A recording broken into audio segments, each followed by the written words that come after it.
Hey there. So it's the viewer questions today. We're gonna have Scott on do viewer questions, but I wanted to give you. Oh, that stuff smells awful. I hope that works. Oh, Christ on the. That's awful smell. All right. So we're doing their tea day. Doing a little bit of the Microbe Life Photo Plus in a bucket. Come on over here. And quite a few of you were concerned that we were going to have some heat issues with adding this LEC, and you were right. The heat did jump up, and the humidity, we still got to deal with that. I made a bunch of changes in here. We got to make some more changes. We're going to talk about that on Monday, but I'll tell you we're at 78 degrees and 39% humidity from the thing sitting here all day. And I think we got some ways we can get that humidity up and maybe leave the temperature about where it is or maybe bring it down some. But we'll talk about that on Monday. Right now, viewer questions with Scott. Watch the video. I'll talk to you after. They're like Bob with an afro. That's what it is. That's the deal. That's it. Are you ready? It's on, man. Hey there. Bob from Oregon's Constant Gardener. Welcome to the OCGFAM show. Scott Ostrander, Nectar for the Gods. What do you got there? Well, the guy who sent this awesome sauce. It's good. I say awesome sauce. No. Awesome sauce. It's awesome sauce. This is awesome sauce. Awesome sauce. This awesome sauce. He also shared his awesome soil recipe. Yeah? That he uses to grow his super hot peppers, which now he's running our line. Well, now I'm interested. Exactly. Yeah. This guy, I'll send you his email. Like, okay. He's pretty good. And he even sent me a super nice letter with... Like wrote it. Oh, literally, handwritten. Robert. Oh. Robert's his name. Robert T. We'll stick with that. Okay. Yeah, it tells us what's in his pepper sauce. Awesome sauce. It's delicious stuff. He also says, this is my soil mix. These are the things I add. Here's the liquid mix that I use, and then all the nectar products. Damn, son. Yeah. That's awesome. Oh, that's a lot of work. Yeah. And just because cool. he was happy with what he's seeing in the soil, we've been working with like bricks readings. We've been working with different soil. Nice guy, Robert. We got everything. The sauces were like I told him in an email. Yeah. I'm gonna put it down at the Taco Friday once Whoa. and see how it really gets accepted. See it. You know. It's funny though because a lot of the amigos that work here they don't like hot sauce. Huh. It's weird. It's weird. No, some won't even have like jalapenos too hot. Really? I'm like, really? And then you got, Marcella who makes the... have you had her salsa yet? No, I haven't had any. It's so hot. Have you had a taco thing recently and you just didn't tell me? It seems like it's been forever since there was a taco thing. No. No taco. No taco things lately. All right, I get it. So you're ready for the questions. Run Boy 7426. Run Boy, what's up? I haven't even reviewed these yet. Oh, this will be, you're going to take them fresh. That's probably better when you don't think about it. Maybe scarier. Hey, Bob. Obviously, nectar soil would be the first choice and the number one recommended soil for use with the line. But for those of us that don't have a local shop carrying it, can Scott talk a bit about what soils are compatible with nectar line and how to build one from individual components? Keep at it, brother. And can't wait to see the finished product on the peppers. To make awesome sauce. Your wife works here. I know. I've seen her in the building. I was just here the other day, like, hey, that's my I wife. know you. Just letting you know. Yeah. All right. Well, thank you. It's tough. Would you just grow in cocoa? I don't. I mean, personally, no. I don't. I like peat moss in there. I like having the organic acids that come off of the peat moss. I like the drainage of the pumice and the perlite. So, as far as other brands, I mean, there's a lot of soil manufacturers out there. It's almost easier to send me a list of what's available to you, and I can tell you which one of them are great. There are some great companies out there if you're in the California area. Royal Gold is really strong down there. They do a really good job at preparing their soils, keeping them really clean, salt-free. A lot of people that run nectar will run Royal Gold in California and do great. There's a bunch of good soils. And then candidly, I'll tell you exactly who sucks and who's evil and who not to buy. I won't do that here, but if you email me, I'll let you know. But if you need to make your own, I mean, what I like or what I prefer is a equal parts cocoa peat moss. So like if I'm to build, the number 4 soil basically would be wash cocoa, wash peat, 50-50, and then wash perlite, and well, more like a 30-30, so 60%, and then 40% would be 20% of each perlite and pumice. Okay. So that's the base structure, and then we have our fert pack and our paramagnetics and all the other things that go in them, which makes us more unique than that. But no bark, no compost, things that we don't trust. If you have a trusted compost source outside of your own personal yard debris, like a Malibu or an earthworm grain fed, or somebody that has a good compost or a vermicompost, I would be safe to use or feel safe to using those as top dress or up to a 10% amendment. But other than that, we don't believe in the wood byproducts. We don't believe in forest byproducts. We don't believe in that whole concept of digested bark, just because of the acids, the tannins, all the things that they break down to and convert to create more problems than not. I got you. So yeah. Email me a list. I'll tell you what you got and who's good in your area or what's acceptable in your area, or just buy a bale of peat, a couple bricks of cocoa, and a big bag of perlite, and mix them all together. Then add your own fert packs. But if you're running the bottles, you don't need the fert packs to make that a charged soil. If you want a simple charged soil, just throw a bag of one shot in with it. Okay. There's your charged soil, and then it's up to you on keeping them alive with bottles. Okay. Roberto Alvarez. My question for Scott is it good to use fish fertilizer, and how often? I just got some new stuff called fish shit nutrients. It smells so bad, I'm almost afraid to use it. Now, this fish shit, I know it is. It's used as it's a microbial. Oh, it not is. It's just based in tilapia shit. Oh. Fish shit. But using fish shit as a fertilizer is incredibly expensive, isn't it? I mean, fish shit? Yeah.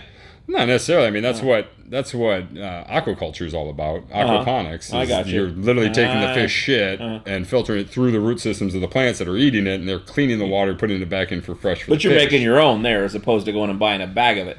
And it's fish shit's just nitrates. Yeah, I mean it's like bat guano or something like that, kind of a high nitrate type. It can be, especially. But what fish shit's doing, I mean, that's a different company. Entirely, yeah, they're doing a whole anaerobic bacteria microbial beast. I mean, it's very similar to like SLF, and is not similar to SLF as far as being an enzyme, but for being a microbial on a tea day, that stuff is great. Yeah, I don't personally use. I mean, I know a lot of guys that run fish, like Alaskan fish fertilizer, down to earth fish and kelp. I mean, those are all great products. Ideally, you want to find a cold process fish. If you're using a fish for a fertilizer, right? Cold process, because it's going to keep your amino acids, your proteins, all of the things that make fish fertilizer quality. If you're getting cooked fish hydrolysate would be a good thing, but if it's a cooked fish byproduct.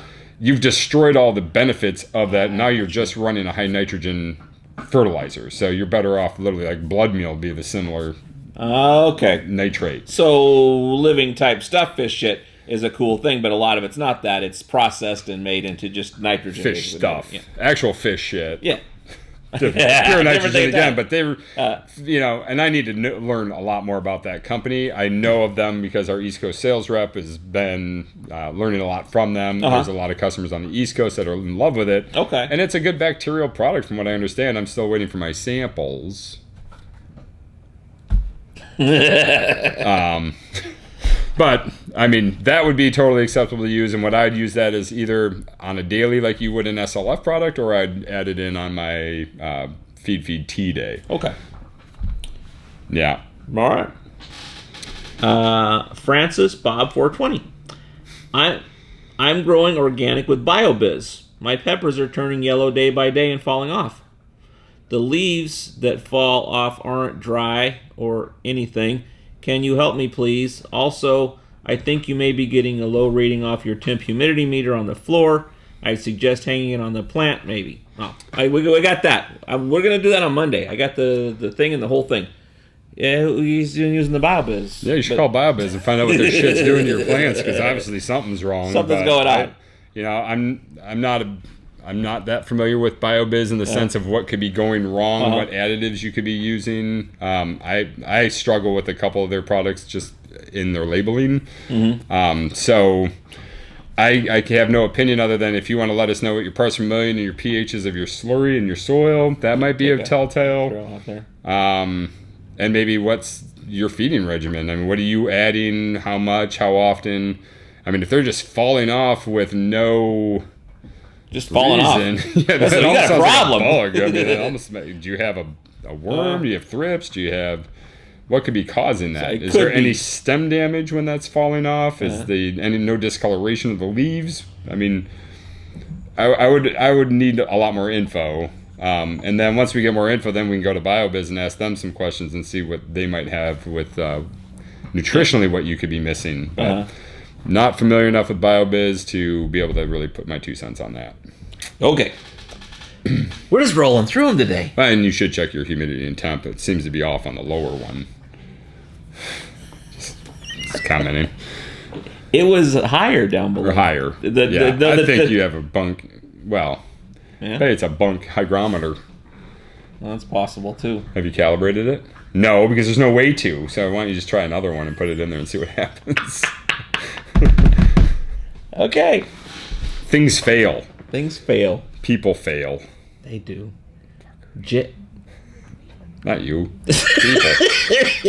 Jay King says, "Hey Bob, good job. Sorry, didn't mean to." This was Jay King that was mean to me. No, it wasn't. He wasn't mean to me. He says, "Hey Bob, sorry I didn't mean to hit you with a bunch of questions." Oh no, this is a different guy entirely than the one that was mean to me. This is okay. Didn't mean to hit you with a bunch of questions at once. I have a question for Scott. Getting toward the end of flower, when do you cut off BK? Do you taper off before you just do you taper off, or before you flush, just cut it out? I made the mistake of stopping early last run. I thought I was an 8-week strain, ended up being more like a 10-week, and I lost about 3 weeks and wanted to see what Scott had to say. Thanks. How do you, when you get down to the end with the BK? I've done it both ways. Yeah. Bloom chaos, yeah. I've done it both ways, and psychologically, or however you want to say it, I think I felt like the flavor profiles with it running all the way to the last watering with Herculean, I didn't like that finished product as much as I liked when I got, so like on an 8-week, or in your case a 10-week, going 8.5 weeks with the chaos, and then when I cut everything else out and just focus on the Herculean and Aphrodite section of the flush, I just leave it out. Now, with that being said, trying the full on at that time as kind of replacing that, because now I'm still getting that humic in there. I'm still getting the fulvics in there. Okay. But we're drawing out some of the heavy metals at the same time.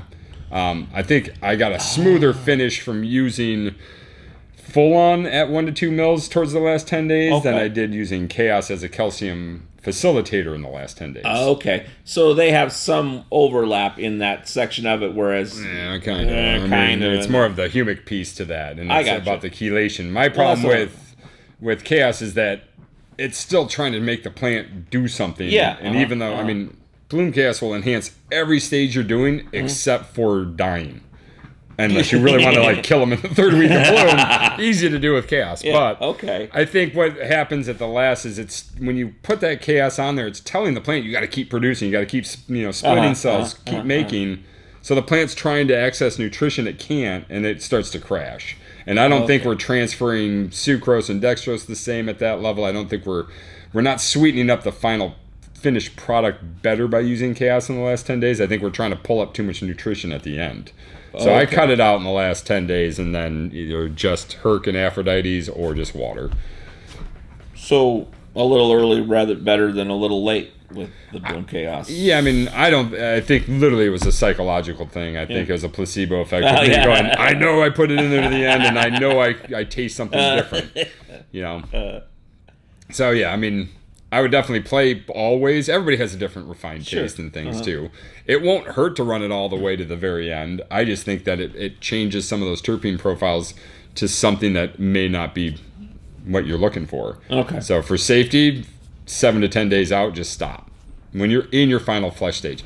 I've done that 100 times where you think one is 8 and you get back and it's 10 and you're like, damn it, I just lost, like you said, I've grown stuff where I know I've lost at least 25 to 30% yield because I cut them off at week 7 or 6.5, and they got 4 weeks to finish, and you're like, why aren't they finishing?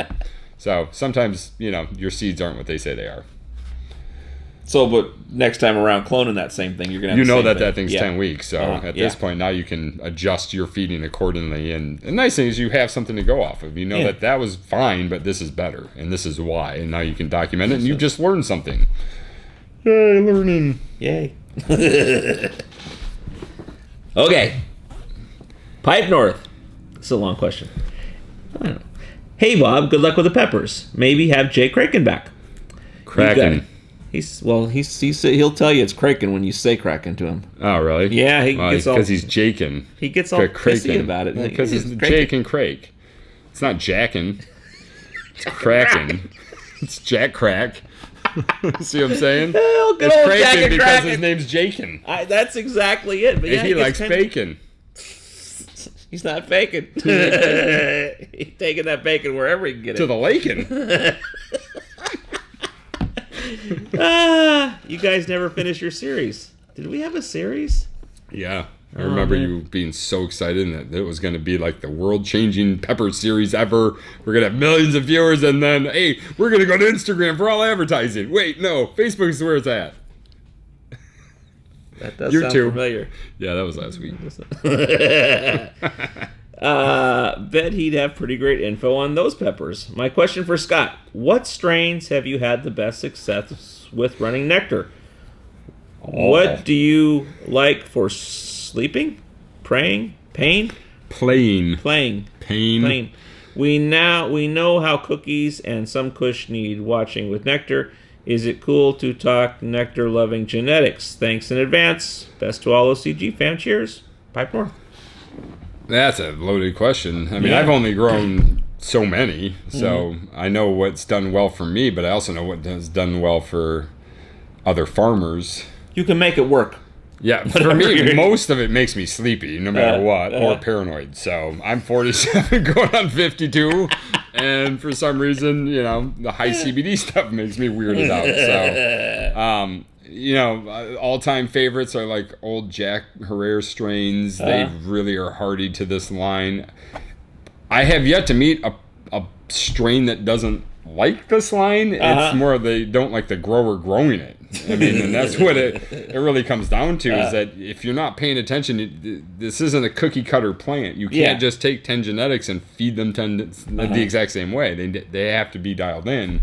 So, there's a few farmers out there like, Wim74, I'm just giving IG names, who he has his genetics that he plays with, and I get to sample them all, so it's winner for me, because I'm finding I'm not a good grower. Where I thought I was the best. Not my thing. Wow, I love it. But I'm really starting to realize, like, man, I'm wasting energy because, pig farmers are willing to give me some of his, so why would I grow it when there's that great of stuff down the street? So, when you see what these guys are capable of, and all these farms have done it, and they've found the way that works for them with the recipes they figure that works for them, I can't say that there's certain genetics that work better or worse. It comes down to the grower and how they use our tools for their mechanics in their garden. I mean, Wee Woo, he does a lot of cookie stuff, a lot of cookie crosses, a lot of these smaller yielding but high concentrated products for flour. And he crushes it with nectar. And, like I said, Pig Farmer has dialed in certain genetics that are just, they're award winning. I mean, you can't award winning if I help pay with sponsorships, which I don't. So you'll never win an award. You have an ad in our magazine. You'll have award-winning. We got 4 awards for you this time, and we don't care about your mold. Anyway, it's a tough question because I would say personally, I like skunks, I like fruit, I like blueberry, I like jacks.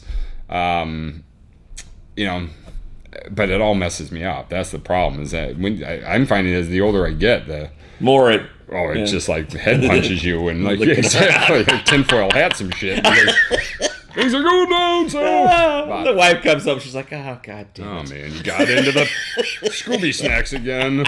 Let's see where you've gone to." But then there's a few farmers, like some of these hemp flower farmers. These are really my favorite. These 1-to-1 guys. 12%. Oh, that to me is my play. That's my communication. That's my pain. That's my healing. it doesn't put me into the sleeper, doesn't put me into the corner hiding my head because the UFOs are coming. It's just the 1-to-1 strains are what I really appreciate and find the most value in for me. But everybody's different. I mean, the kids nowadays, I still have yet to dab. You know what that is? I think I do, but I'm not certain. It's like you light it up and it like turns into smoke or something. Yellow crack. Or no, yellow. Oh, can you do it in the light bulb? Huh? You just get your light bulb out there. This is now you're gonna get a lot of hate. I'm here just punching your hate. So years ago, which we still yet to do, but we had this concept of doing a nectar cup. And the nectar cup would have been the trophy because it's a kraken grabbing a whale, a blue whale, sperm whale. So I got it home and I was like, man, I want to use it, and then realize I don't know what it is. I don't know how to do it. Because I'm used to this or a volcano. So I'm like, where do you put this? Isn't there a little piece of something? There's a whole that goes other with piece that we get for a dab rig. So you heat up a thing and you put that stuff and. Again, I'm old, so you guys will all laugh and mock us. And this is probably going to destroy your viewership forever. But this is a sweet trophy. Yeah, it is. So eventually we'll have our nectar cup, our non-sponsored, We don't care. Just bring quality. We'll just have. That's the game. So we'll see what happens there. But I don't even know how we got there. That was ugly. I don't know. Well, the different strains, and we got another one. Wait, this is Pipe North 2. Pipe, come on. No, I appreciate you breaking them up. All right. It is cool that he broke them up. Want to add that... Oh, this is like an addition to that. Sorry, Pipe. Want to add that recently I found a strain that a few local patients are interested in. However, the breeder suggests no humic additives during cycle due to rare hermaphrodite issues. Is that what that is? Not experienced enough to know what humic acid traces are in nectar, Zeus. And if it acid, would even if you be plant an this issue. in soil, you have humic. Just so you know. So unless you're running pure hydroponic synthetics, you will always have humates in everything. Worm castings, humates. Feather mills, it breaks down as humates. I mean, everything breaks down to humic.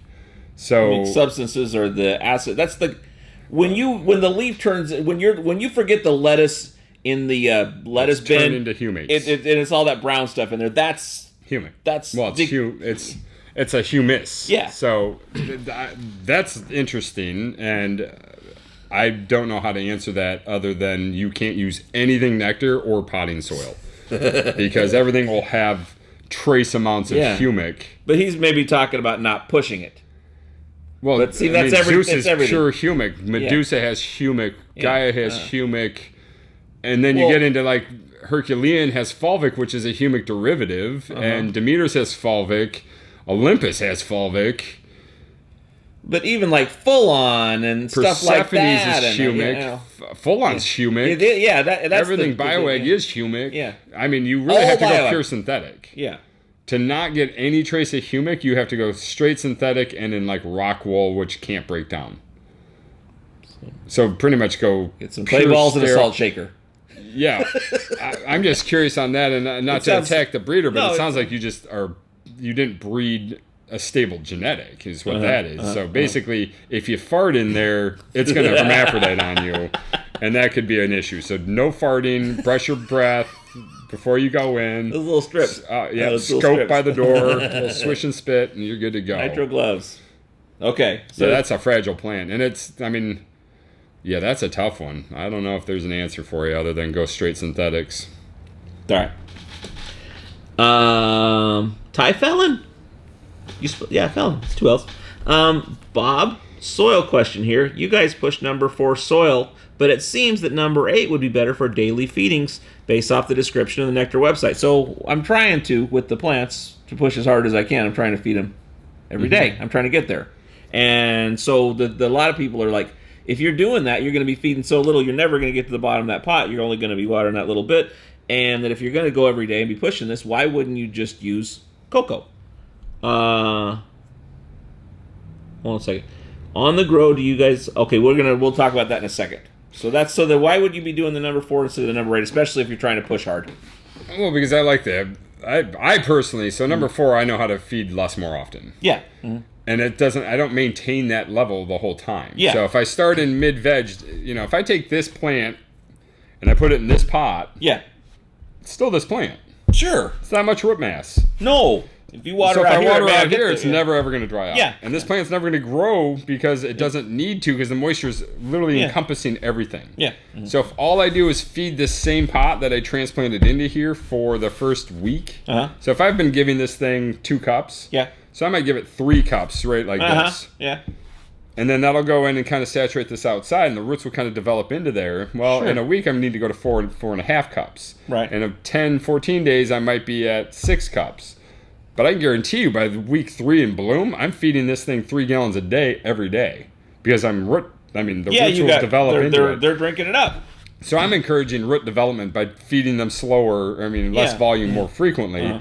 Where even in number 8, I'd still treat it the same way. The only difference is I don't have any backup moisture retention. I have no backup foods. I'm literally relying more on my nutrients in my bottles to do everything. And then if I really need to go away for 3 days, I can't, because I have to water this thing once or twice a day because of all the extra. And that's my personal thing. If you are home and you can water once or twice a day, every day, no matter what, then I like the number 8. A lot of our growers love number 8 for the sake of, we can hammer feed these things. We can feed them all the time, and it develops that air to moisture ratio a lot faster. I just make number 4 into number 8 with time. Okay.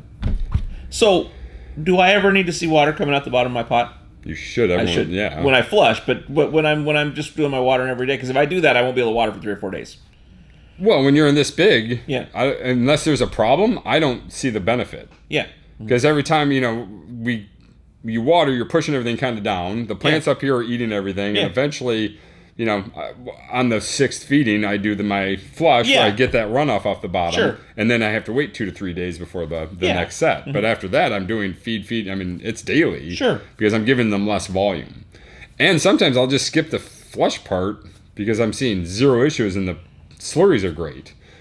So, if you did that, would you just do another feed day, or would you do a flush day, but you wouldn't pour so much in there? You just give it another microbial day, okay. Just like SLF water or so you might just do water. Another tea. Yeah, I'll do feed tea, feed tea, feed flush, feed tea. Just depending on what you're seeing. Yep. Okay. Yep. Okay. When I'm in bloom, it generally becomes more of a feed flush, because I'm trying not to skip or miss any potential lockout days.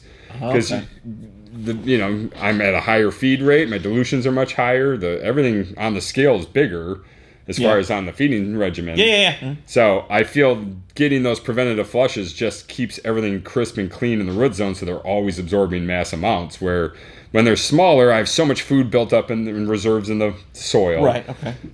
The root system's not nearly as big, so they're not nearly as tied up with the same whatever the issues may be. Sure, yeah.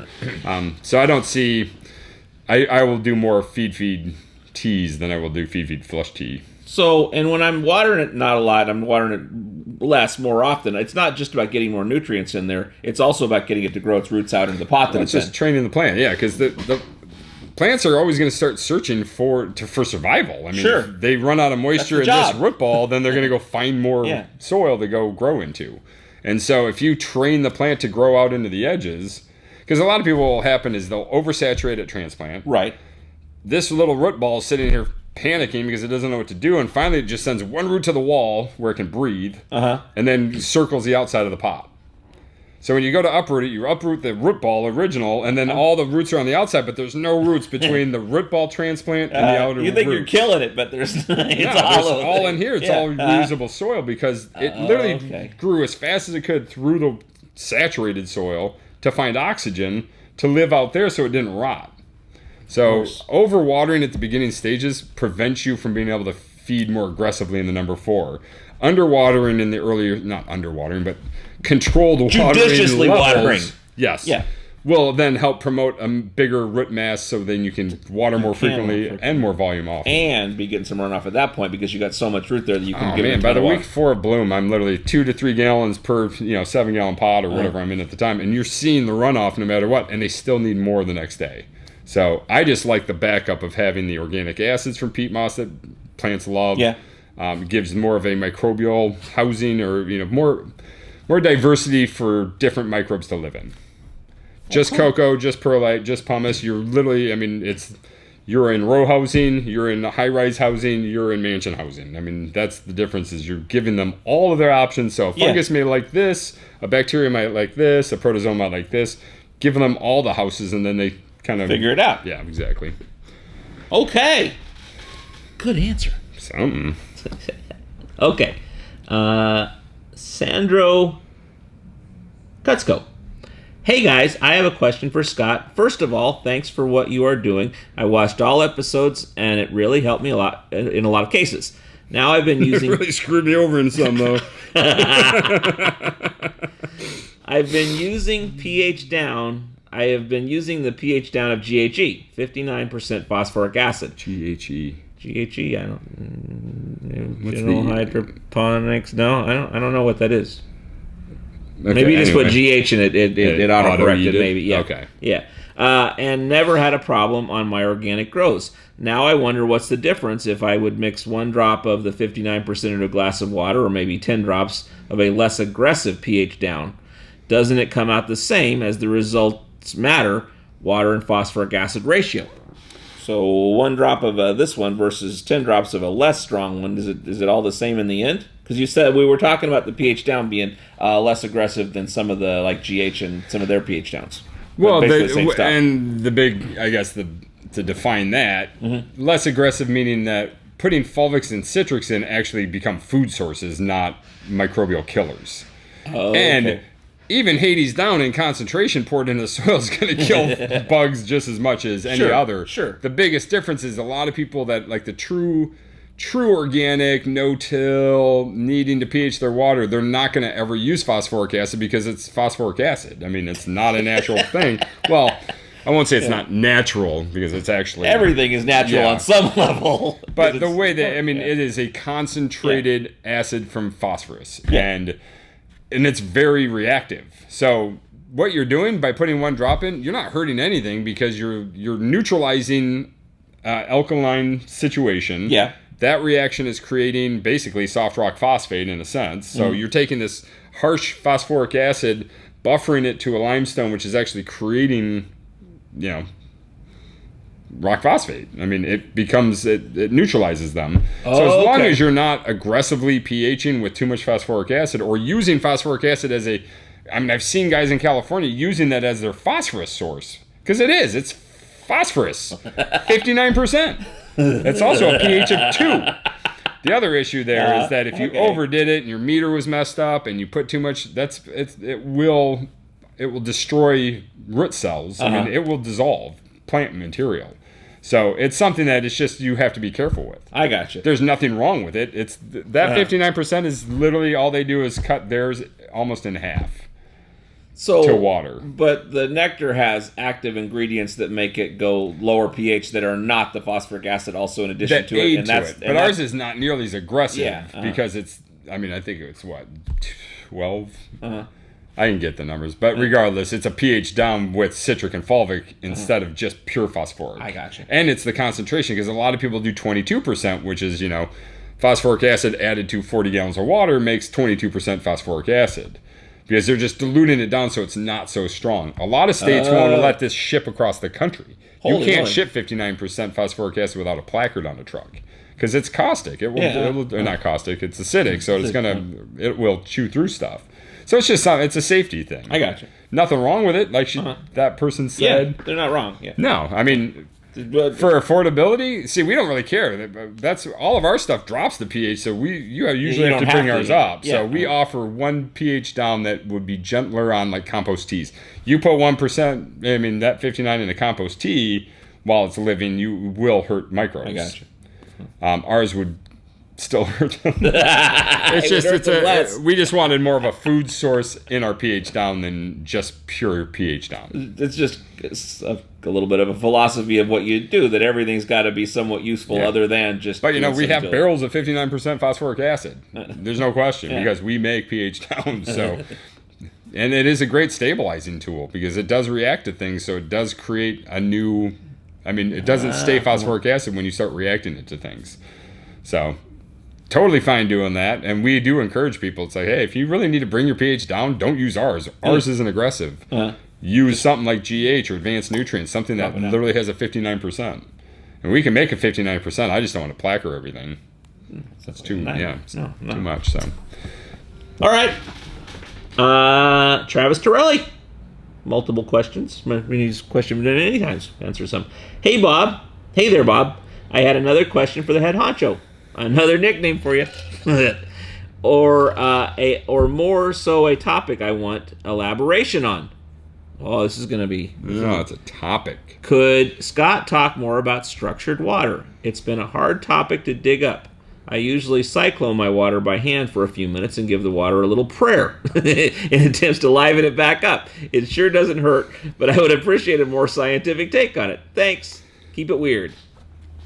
No problem in the weird. So, I mean, structured water is real. I believe in that. I think there's most water that we treat, we kill it. And it's there's just no structure. I can't go into the scientifics of it. What I would do is say there's a... I've been following these guys on Instagram out of Michigan called Country Roots. Oh, yeah? I want to say they're Country Roots out of Michigan.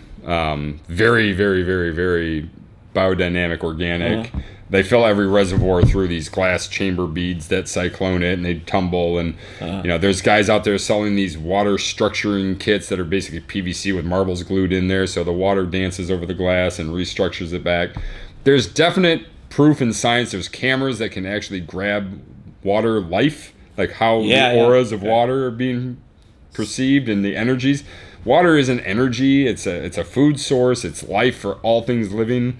I can't speak on the science of it. I know at one point I sat through a whole lecture, but then the tree kind of wiped that out. So I remember being there, and I remember... But this is the kind of thing where it's still in being discovered, and so there's a lot of chicanery and a lot of people. I think it's being unearthed again. It's not. It's being discovered. This is shit that's been going on for 1,000 years. We just kill water so then people can't be healthy from having water, and that's the reality. Is that if we all drink RO water, none of us are going to do well with them. Yeah, no, it's not good to drink RO water. I mean, it'll keep you hydrated, but there's no value Nothing's to it. there that was originally... It's dead water. You destructure water, and it's dead water. Now, like I said, go check out Country Roots. They would definitely have the science behind it. I should reach out to them and just ask them their science. And but they have articles they've put up on Instagram and Facebook. They do a whole nutrient line. They're great guys. I don't know, Matt. I 100% believe in their philosophy and what they do. On a commercial scale, you got to fill up 3,200 gallons of water. We encourage rainwater. I mean, there's your structured water or pulled, straight from the ground spring. Sure. Anytime we treat it, anytime we put anything to it, we're basically destroying the structure of the water. And most tap water is destructured on purpose.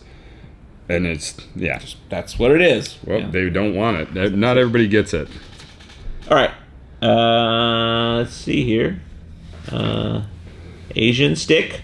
Hey guys, thanks for doing these Q&As. Scott touched on something in video 437 and then again in 442 that doesn't seem to be discussed much anywhere. That is the relationship of mycorrhiza. We got lots of good ones today.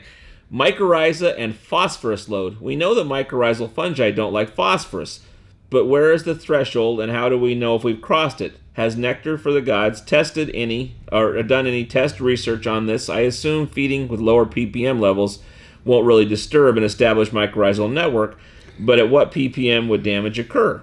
Cheers, thanks. No ppm. Let's not talk that language. Yeah, no. It's more of percentages. Mm-hmm. So, and from what I understand from the folks who are the manufacturers of mycorrhiza, where I learned all this back in my days at Down to Earth, was that spore-formed mycorrhiza is sensitive to phosphorus.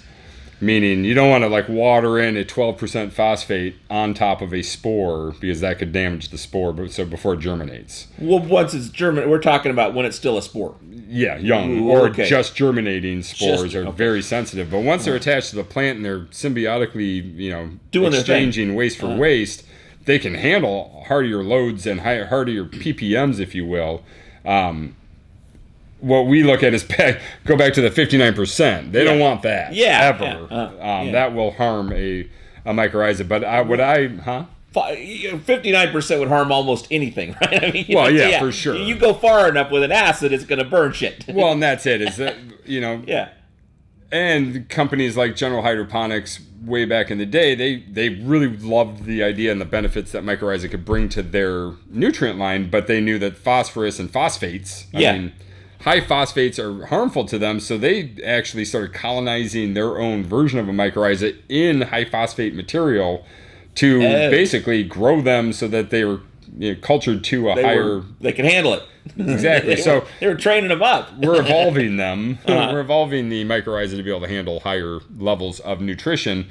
For everything we do in nectar and what we've seen in microscopes and what we've seen from the labs at the end, we're not seeing any degradation of mycorrhiza after they've germinated and been fed aggressively with nectar.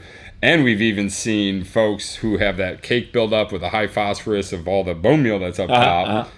And we know that's gum, not bone meal, so don't... Yeah, don't push it. But when you re-inoculate mycorrhiza during that, the mycorrhiza love to dive in and out of that protein gum that was filtered out phosphorus because it's protein. They want to eat that. So they start diving in and out of that, aerating it, and making it, Well, it's hard to imagine something could be good for the plant and bad for the mycorrhiza when they have a symbiotic relationship. I mean, I guess... that's still because heavy metals will harm, plutonium, uranium. They're not great.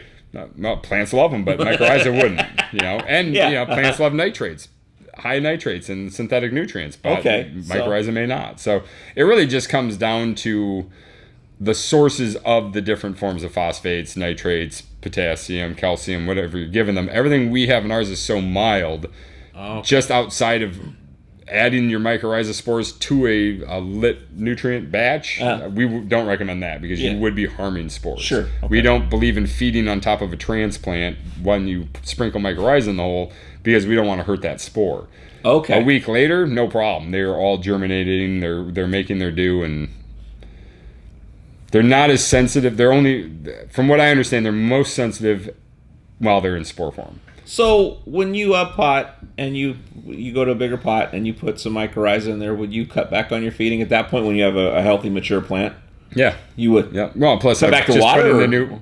Water or Gaia or Poseidon or, I back it off considerably because I don't want to, you just took something out of its house to put it in a new house, there's going to be that stress. Sure. You got the root being torn out, so there's going to be that stress. Now I'm going to try to feed them. There's no point. They're not going to eat because they're stressed.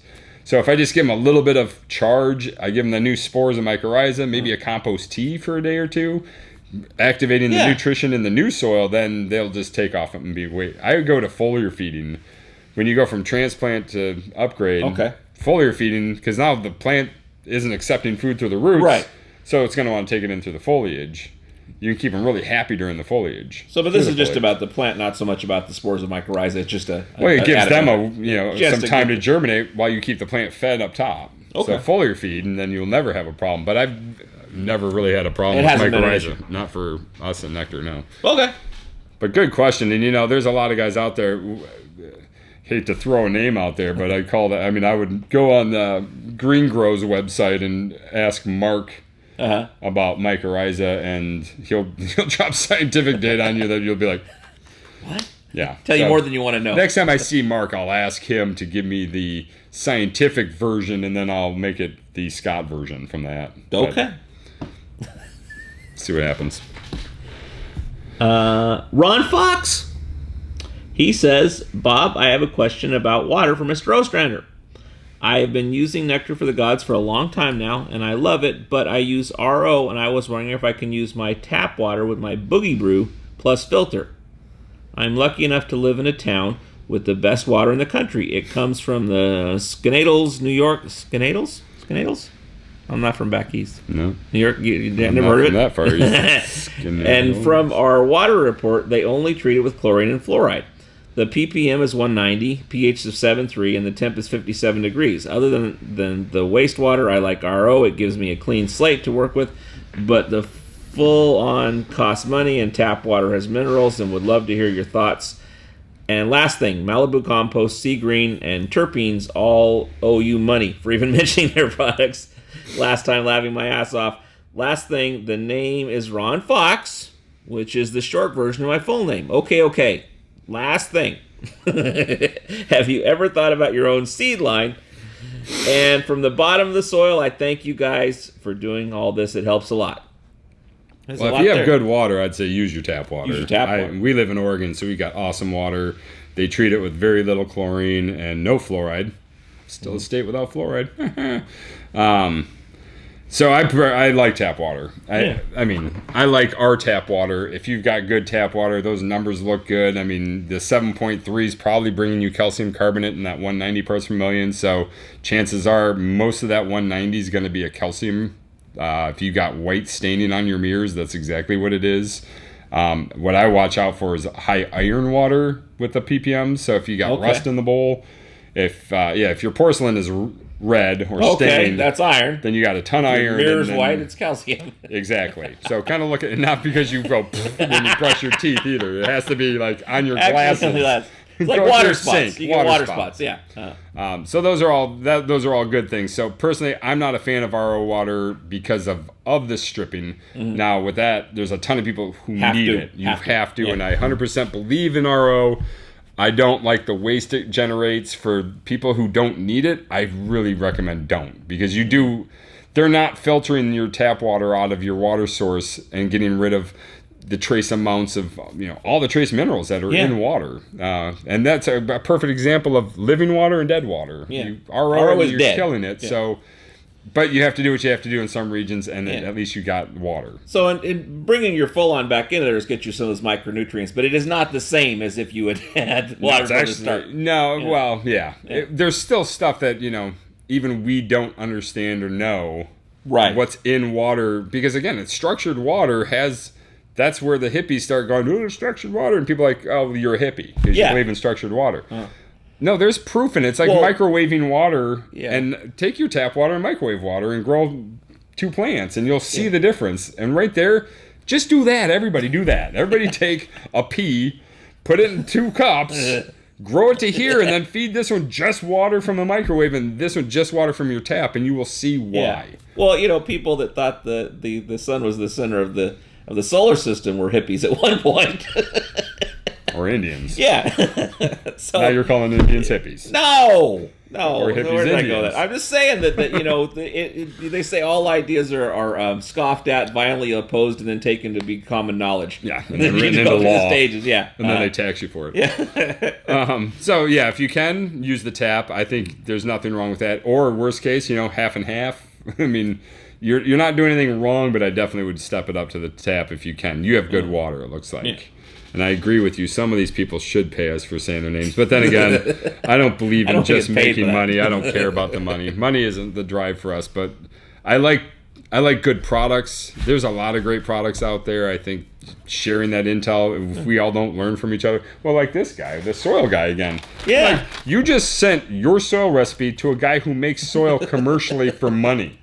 So, wow, you must trust me, because I could take this and put it in small little bags and make $12 a bag at every Whole Foods around the town, around the country. But you know what? He trusts me to send this, so I'm not going to share this unless he says, "Hey, share that with the world." Because, and he says it right here. I think. I don't know. It was in our email, but basically, if we can't help each other be better at what we do and enjoy what we do, then we're all just dicks. Yep. And I don't want to be in a world that's filled with dicks. We already are. I mean, that's the problem. So, again, all those products that were named, great products. All will enhance something in your game. All things that we're never going to make, although we were close to making this one. Yeah. But it's made and it's good, and they don't even make it, so that's the really frustrating part. But it's a good product. It really is. All right. What was the last thing? His name's Ron. And it's a shorten of his full name. And then, thanks. And then the seed line. Oh. As far as like breeding? Yeah. I'm not a breeder. No, I'm barely even a pollen chucker. I see pollen being chucked and stuff goes and becomes juice. Stick it through the Cuisinart and drink it. because then I get it all. But there's so many great breeders out there. I mean, Stick to what you know. That's not my game. I'm not patient or detailed enough. No. There's a guy out there that just, like, Thug Pug. Yeah. I mean, you see what he can produce. What am I? Why would I even bother? That's handled. Yeah. Let me go do I will something never I can even do. be in the top 50%. My rule in life was if I can't be like either the best or like the top 3 or 4 best in that area, I don't want to play. No. I stopped playing football because I sucked being a defensive lineman. Sucked at it. Just like a big giant fat guy who guys just ran into my knees and it hurt every time. So I'm like, you know what? I'm not good at this, so I'm not playing. I'm not going to see this through. Hockey, loved it. Was good at it. Just stuck with it because I liked hockey. Well, life tries to make you do the things you're bad at. It tries to like fix this. Like, no, don't fix that. Just don't do that. If you're not good at it, don't bother. That's the thing. I don't do plumbing because I suck at it. And I know a guy who's really good at it. And you know why he does that? It's because he's good at it. And he likes to do it. And I hate to do it. So if I and he hates gardening. So I'll garden. That's the way to do it. We need to go back to bartering. It's like, if you can set up my plumbing, I'll grow you weeds. See, that's a great thing. But then they try to make a business out of it. And you get those barter businesses that are a mess. Well, but those are people that wanted to just make money. Yes, that's what I'm saying. So you can actually barter. Well, okay, you take this and you shut it and say, your barter business is now dead. Now, I'm walking down the street and you make bread, but I can, I can carve you a knife. We're going to trade. That's not unreasonable. No, I don't want to make bread, and you're too stupid to carve a knife. It's not your thing, son. No, so...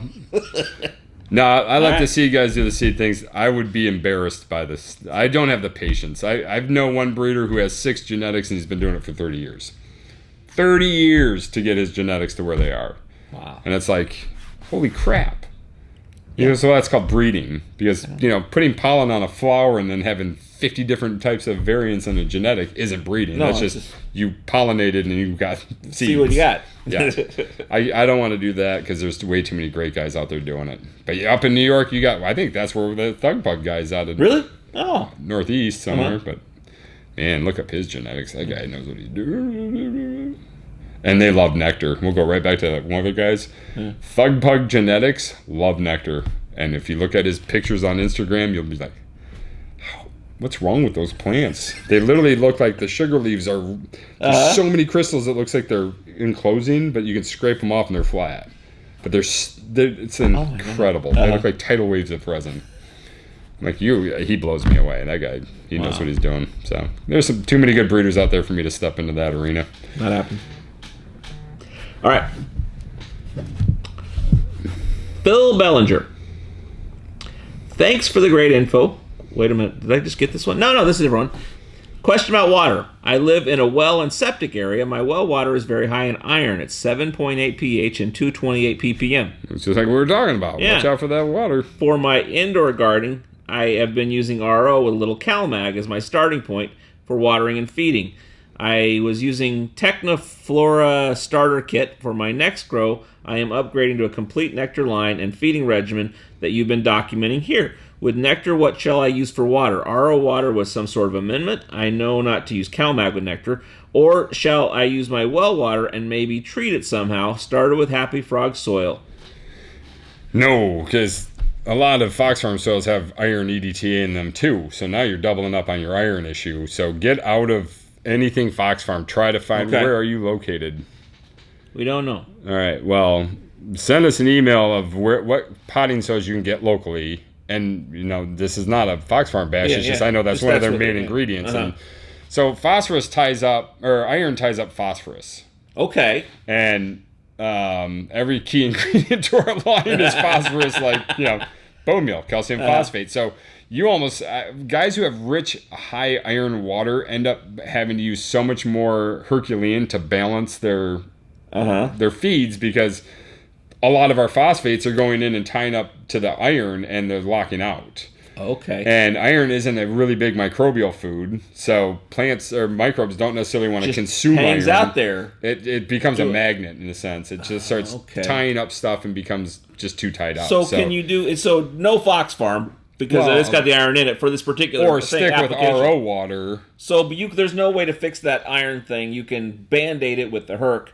RO water. He's doing it. But if he was using his well water that's high in iron, there's no solution, good solution more to the Herc. iron. You just have to stay on top of your flushes continuously and never water without Herculean in your water system because you're always going to be reacting to iron when you water with our food.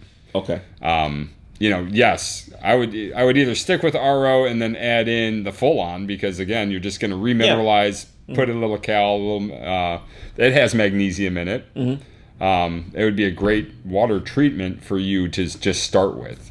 And what I would almost do too, well, that's out of your well at 7.8. Depending on what it comes out of your RO, your pH is like even start by dropping the pH a little bit, then adding in your full on, then adding in the nutrients, then pH adjusting on the backside. Okay. Because you're going to react. These guys with these high pH waters, which you get a lot, and I know we've gone over this a bunch of times, but when you have super high pH water, we end up, if you can shock that pH with an acid. Right. So you bring it down lower than you think you need to. You'll bring it down to a sense where it's tied. It'll be locked up in a rock, in a sense. I mean, it's not going to become soluble again. Okay. And so in doing that, you can it gives you more control on the feed piece that you put back into it.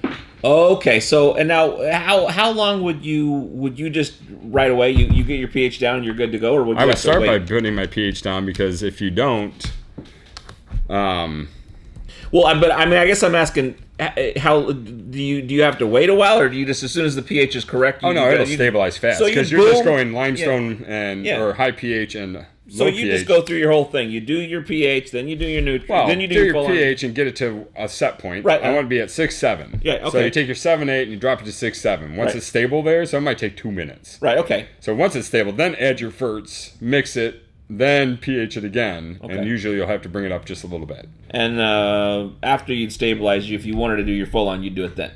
No, I'd go pH. I see what you're saying. Yeah. So no, react your water. Right. And then it doesn't matter. It doesn't matter. No, you're just putting trace minerals. But it takes a couple minutes where it'll stabilize with the pH. We're there, and then you. Okay. Yeah, and after a couple times of doing it, you're going to know your timing. You're going to know how much, and you just it becomes systematic. Everything sucks the first 3 times you do it. Yep. Like these shows. Every month. The first 3.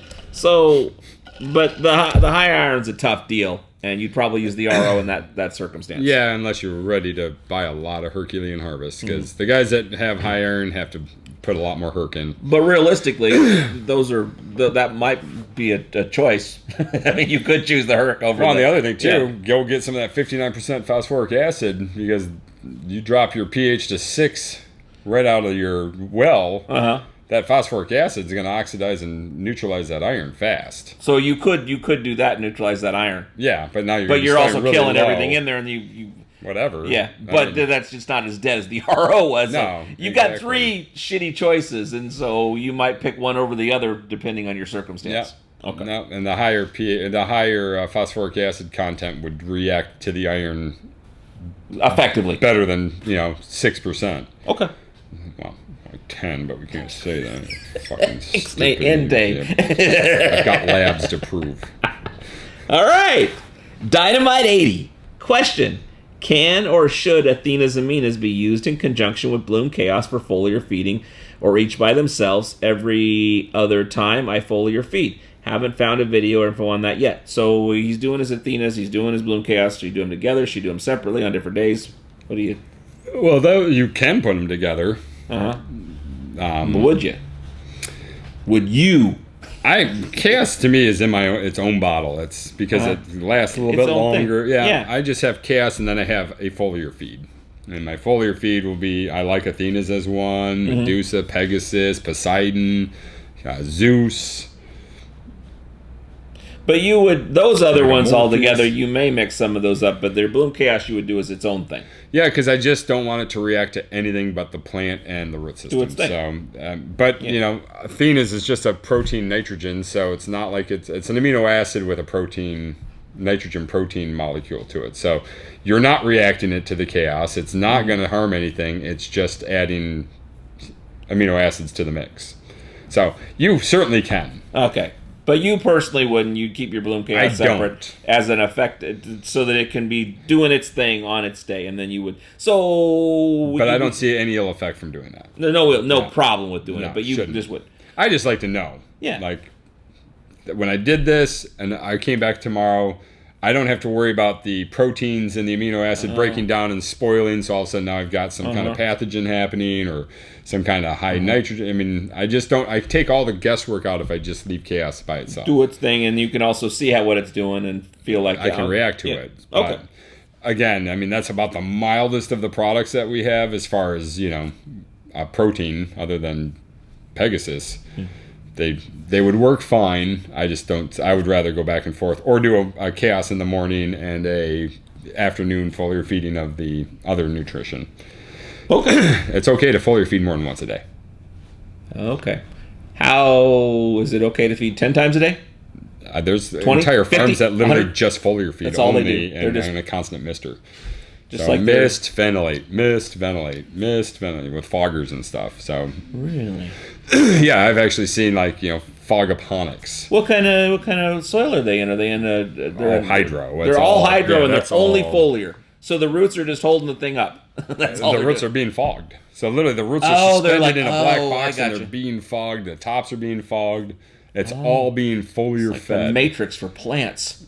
Pretty much. But I mean, I watched a whole documentary on how they were growing potatoes that way, and it was like, that's pretty cool. I like potatoes without dirt on them. That's pretty sweet. You don't have to clean them. Just open up the box and just they hang like fucking cherries. So you're just like, beep, beep, beep, beep. It's like a Homer Simpson thing. Potato. Tobacco.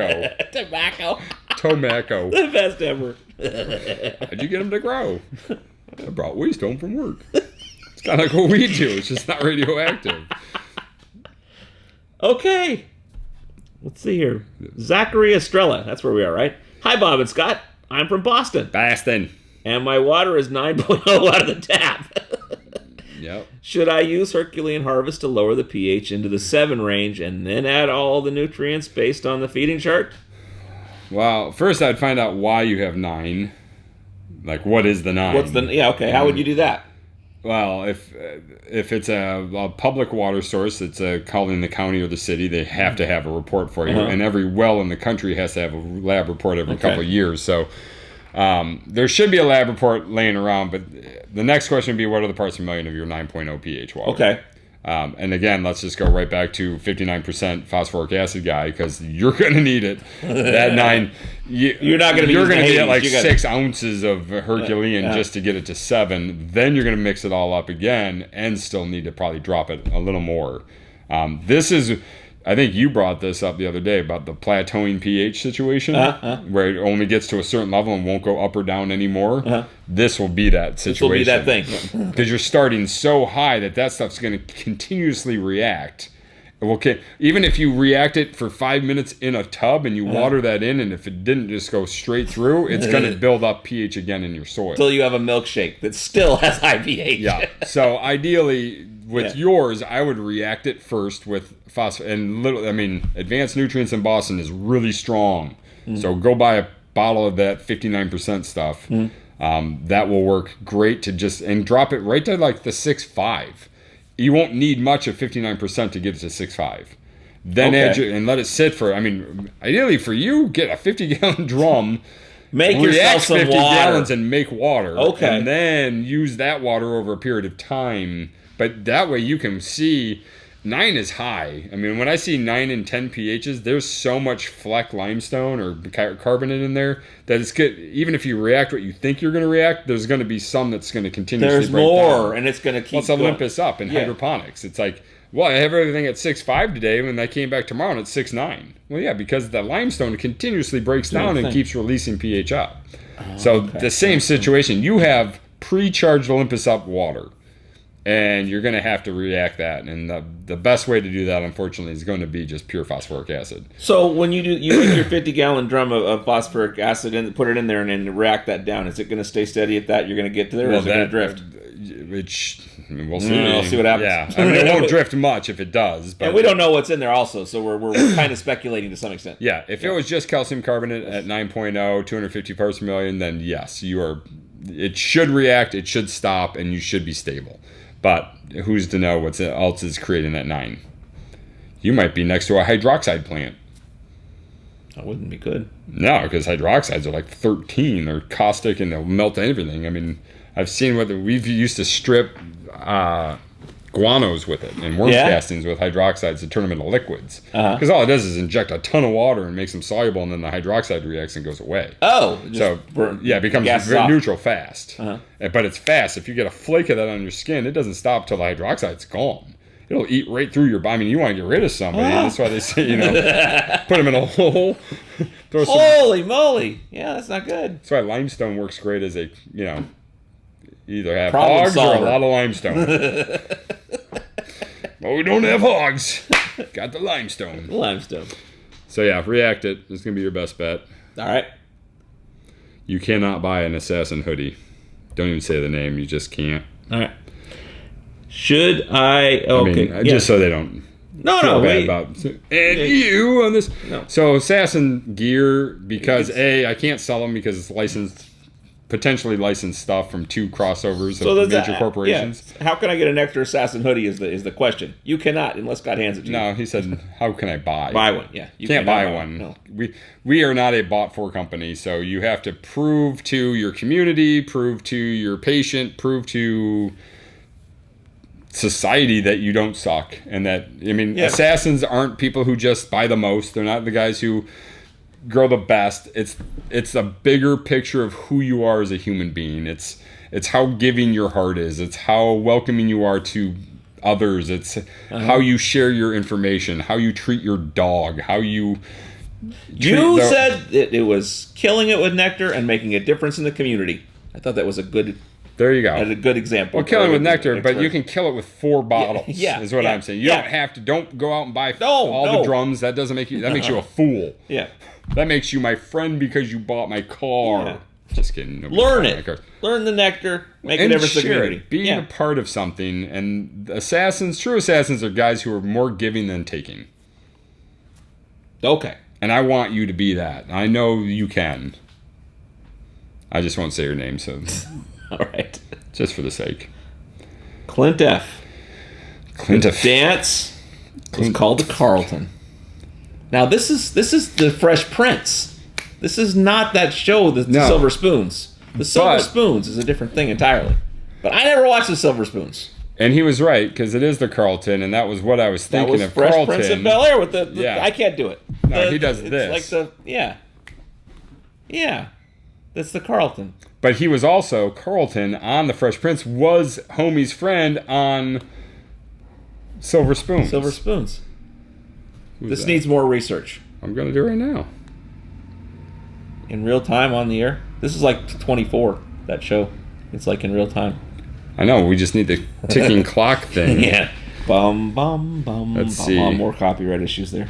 Carlton. Yeah, once you start making money on this, then we should probably be worried. Instead of just costing us money. Carlton on Silver Spoons? Let's see. If someone's watched this 45 or 50 minutes we've done so far, look, they'll there's probably Ricky stick with us. Schroeder. Yeah. And Alfonso. So yes! Alfonso was, but I think he's right. The Carlton was brought on during He Fresh should have had Prince. copyright issues. Silver Spoons he still that does dance. that. No, he never did it. I don't think he did it on Silver Spoons. I think it literally came out as Carlton. Huh. I think, let's Clint see. is right, I think. Huh?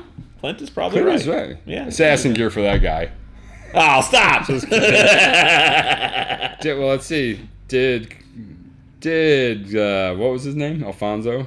Alfonso, yeah. How fat are your thumbs? This show's over. Wow. Guess we don't want to know. All right. right. Chop. Okay, I guess that does it for the week. Next week, we're going to get back after this tent grow, deal with these tent issues with the heat and the humidity. A lot of other stuff going on. I hope you're having fun watching. I'm having fun doing it. I love you, and I'll see you on Monday. For more information about anything on today's show, go to our website, OCGFAM.com. And if you buy anything while you're there, use the code FAM20. Gonna save you 20%, and it's a lot of fun.